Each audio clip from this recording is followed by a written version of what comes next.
Stress plus recovery equals adaptation. It's one of the oldest survival mechanisms we've got. These adaptations could be cognitive, cardiovascular, immune, or for the sake of the video, growing muscle and moving heavy.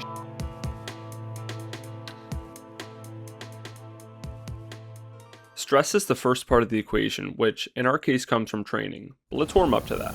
It's a good idea to start with some light cardio for about 5 to 10 minutes, then jump into some dynamic stretches and movements that mimic the lifts you're about to do. Perfect.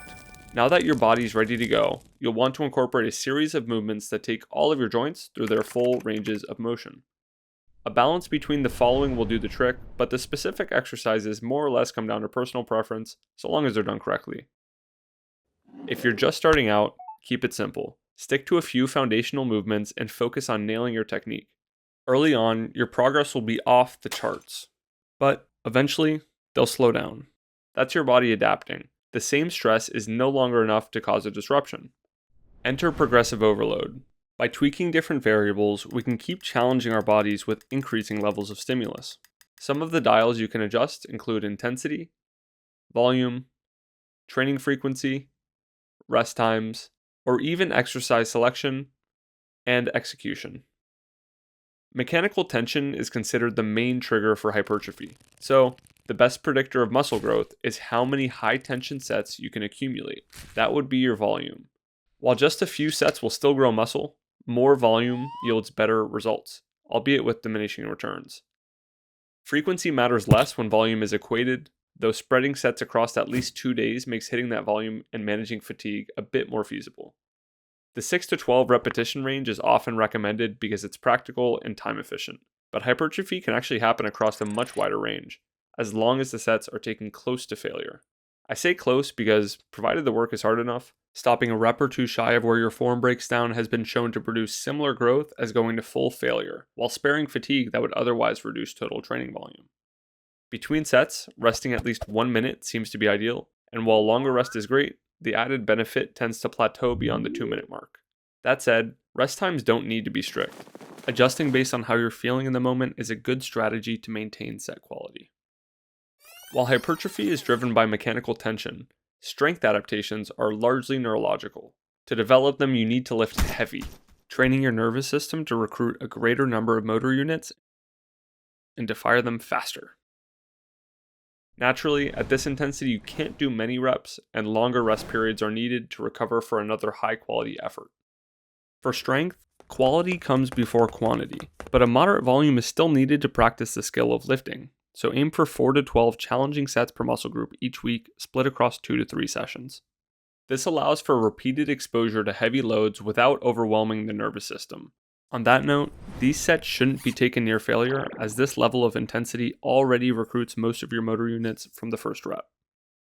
Think of strength less like a workout and more like practice. This is where a strategy called greasing the groove comes in. By frequently performing low rep, submaximal sets, you reinforce the motor pattern without building fatigue. It pretty much makes strength easier to express by applying spaced repetition. While greasing the groove isn't a substitute for lifting heavy, it's a perfect supplement, especially for technical lifts and bodyweight movements. Now some advice for both goals. Repetition should have a controlled eccentric tempo, brief pause, and a powerful intentional concentric. Squeezing the bar like you're trying to crush it and bracing your core are examples of overflow tension, which often improves performance. And while it's not a bad idea to incorporate isolation work to address underdeveloped muscles, compound movements should take priority since they activate significantly more muscles, including stabilizers that single joint exercises often miss.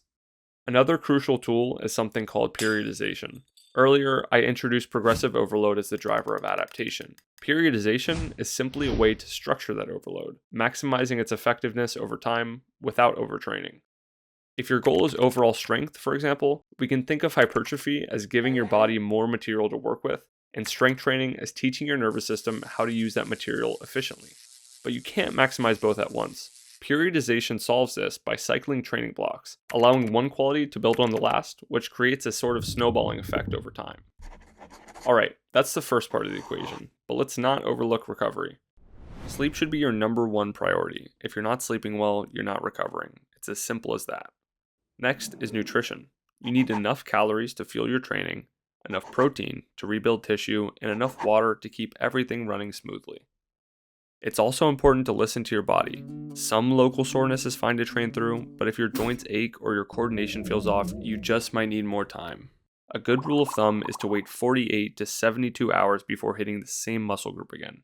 That might mean taking a rest day, and that's fine. It's actually encouraged. Get outside, go for a walk or something. Between sets, and especially after training, breathing intentionally is one of the simplest ways to speed up recovery. When you slow your breath, you're telling your nervous system that you're safe, shifting you out of fight or flight and into rest and digest. There's a bunch of ways to do this, but a simple way to start is by inhaling through your nose for 4 seconds, then exhaling for 8. And if you're looking to improve flexibility, the end of your workout, when your body's warm, is a great time for static stretching. Your muscles are more responsive then, making it safer and easier to release built-up tension and gradually improve your range of motion. As always, if you'd like to learn more, check out the companion podcast and article, which includes actionable tips, detailed explanations, along with my references. If you're interested, you can find it at